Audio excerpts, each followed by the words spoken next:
pela fé de Jesus, eu posso guardar os seus mandamentos. Não à toa, o resultado final das 3 mensagens angelicais, ajudadas pelo poder do 4º anjo, será a manifestação de um grupo de pessoas, os que guardam os mandamentos de Deus de fato e em verdade, não em teoria, e têm a fé de Jesus, uma experiência viva nas coisas de Deus. Gente, somos o povo da profecia.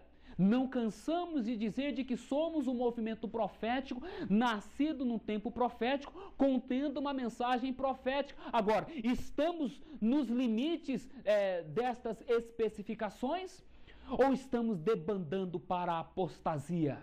Eis a questão. A olho nu, o que se depara diante dos nossos olhos, no que tange aos procedimentos presentes do povo que professa ser o povo da profecia, é resistência à luz que deve iluminar a terra com a sua glória, colocar os seus esforços, a sua ação no sentido de impedir que esta mensagem beneficie os demais queridos e consequentemente todo o mundo.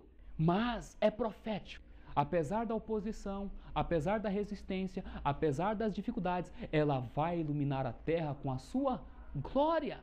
É profecia. Não adianta. O fato é, de que lado você vai estar? Em favor da profecia ou contra Cristo e sua justiça? Vamos agora considerar alguns aspectos mais profundos com respeito à mensagem da justificação pela fé. Eu acredito que depois que você entender tudo que envolve a verdadeira compreensão da justificação pela fé, que constitui-se no ponto central da mensagem do 3º anjo, eu não duvido, a sua experiência cristã vai passar a ser uma nova experiência. Amém? Consideremos agora a mensagem de 1888 em si. Como dissemos, os sermões de Wagner em Minneapolis focalizavam Jesus Cristo. Ellen White, entusiástica e gratamente, sumariou-os como os incomparáveis encantos de Cristo. Os livros publicados antes e após a Assembleia. Um desses é apropriadamente intitulado Christ and His Gerechtigkeit, Cristo e sua justiça. O livro inteiro fala sobre Jesus. História do Adventismo, página 249.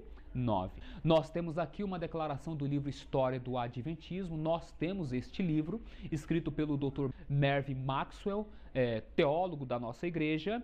E na página 249, comentando o evento de Minneapolis, 1888, ele vem nos dizendo que Ellen White sumariou aquela mensagem como os incomparáveis encantos de Cristo, porque vinha tratando de um tema muito precioso com respeito à justiça pela fé, a justiça de Cristo.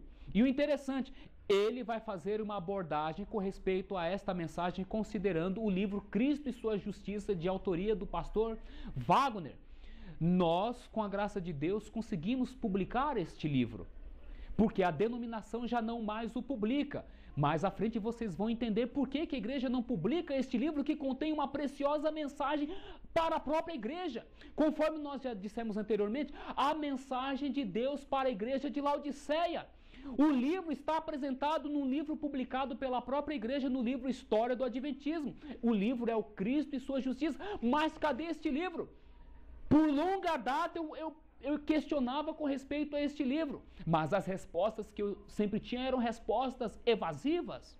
O livro contém uma preciosa mensagem. Queres tu saber que preciosa mensagem é esta?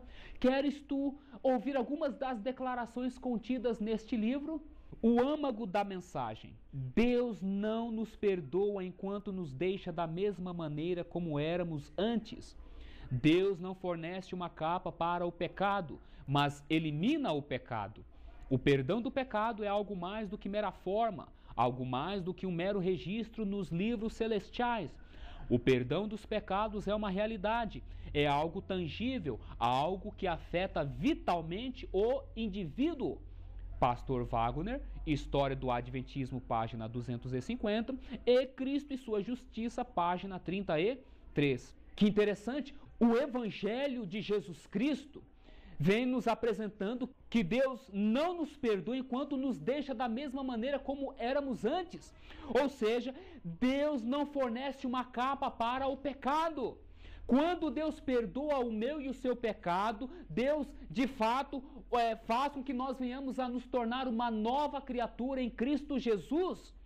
O perdão do pecado é mais do que mera forma, algo mais do que um mero registro nos livros celestiais. Não é simplesmente passar uma borracha nos registros de seus pecados no santuário celestial. Nós vamos ver mais adiante que quando Deus apaga os nossos pecados, isso significa que isso é uma consequência de algo que já não existe mais no meu, no teu, no nosso coração.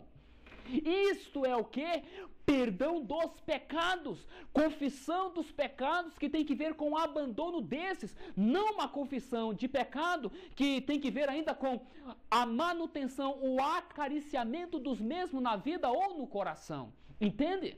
O perdão dos pecados é uma realidade, é algo tangível, algo que afeta vitalmente o indivíduo. Ou seja, quando Paulo declara, justificados pela fé, temos paz com Deus, significa que aquele pecado que perturbava o meu espírito, que aquele pecado que pesava na minha consciência, que aquele pecado que trazia angústia à minha alma, ele foi removido do meu coração, já não mais aflige a minha mente, a minha consciência, o meu coração. Eu tenho paz com Deus, o peso foi tirado de sobre minhas costas. Por quê? Houve confissão verdadeira e consequente, abandono, apego à promessa divina, de que se nós confessarmos os nossos pecados, Ele é fiel e justo não só para nos perdoar estes pecados, mas também para nos purificar. Isso significa eliminá-los de nossa vida. Que mensagem é esta, gente, que apresenta uma justificação pela